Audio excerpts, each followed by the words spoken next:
One of my discoveries took even me by surprise. I was asked to trace a lady's mother. She knew the names of two of her mother's sisters, her aunts, but that was about it. One of them was an incredible snob. That was the view of my client, not my personal view.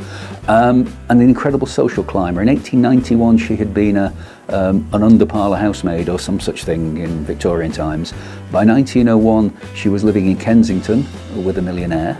By 1911, they had married. Yes, they were living together naughtily in 1901. By 1911, they had married and were living next to lords and ladies in Mayfair. I even managed to find a photograph of the house that they were living in, mostly because a flat in it, a two-bedroom flat in this massive house, had sold recently for £1.2 million. So it was clearly a fair-sized house. I lost them after 1911 because that was when the last census was. But thankfully, because they were such social climbers, his name had originally been John Smith. They changed his name to John Sidney Smith-Wimby. Wimby was his mother's maiden name. And I was able to track them across London by telephone number because of the unusual name.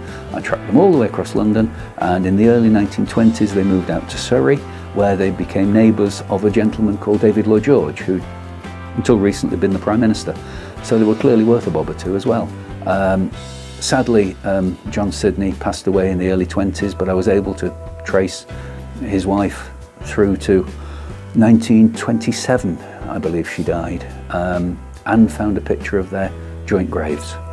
So yeah, it wasn't a bad find, all told.